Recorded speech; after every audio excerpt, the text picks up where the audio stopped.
Hi there, I'm Jeff Kropp. I'm your rockstar realtor, loan officer, and attorney. I've been doing this about 20 years now. I know everything about real estate. I'm going to share my knowledge with you right now. All right, today we're going to talk about the top 5 mistakes buyers make. I see this all the time. I try to prevent it from happening. Let's talk about each one. Number 1, you don't hire your own agent. So it's typically called a buyer's agent that works just for you.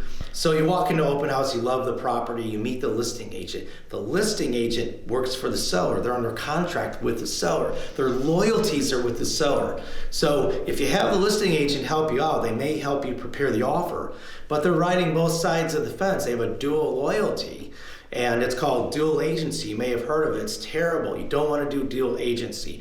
Meet with a few agents, get a comfort level, make sure they're experienced, and choose one. Okay, so number 2 mistake is not getting a loan approval. So you want to know not only how much you're approved for, but what your monthly mortgage payment is going to be in different price ranges, right? You can see a $500,000 home and love it, and then you look at the payment, you're like, oh my God, I can't afford this. This payment is not in my budget.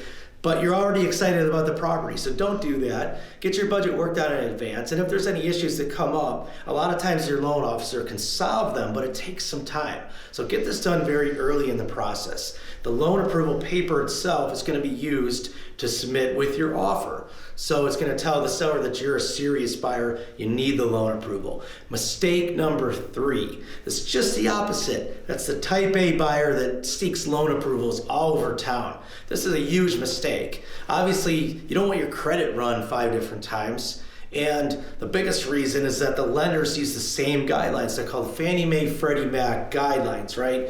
It's key things like credit score, assets, your income, and your debts. So it doesn't change from bank to bank. There's no sense in having a credit run and wasting all that time talking to every lender in town. Plus, if you apply for 5 lenders, that's 5 salespeople that are going to call you saying, have you found a home yet? Have you found a home yet? Who needs that? Just get one loan approval. Once you go under contract, then you can talk to the 5 lenders. After you go under contract, that's the period you hear about where you shop for the best terms.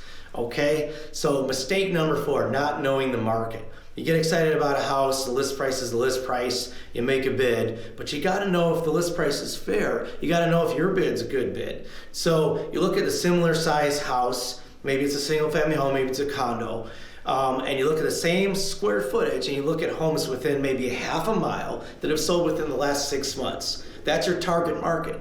And then that's usually in the form of a report you look at, and that'll tell you if you're in the right ballpark for the property. So finally, mistake number 5, this is a big one. Buyers that don't bother to talk with the neighbors. Talk with the neighbors. They're going to tell you everything good and bad about the property. They love to talk.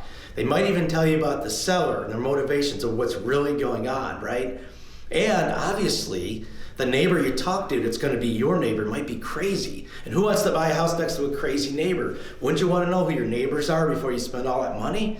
It makes sense. It also tell you about flooding and things like that. You're just not going to get that information anywhere else. Talk to the neighbors. Those are 5 common mistakes. Hopefully that helped you out a lot.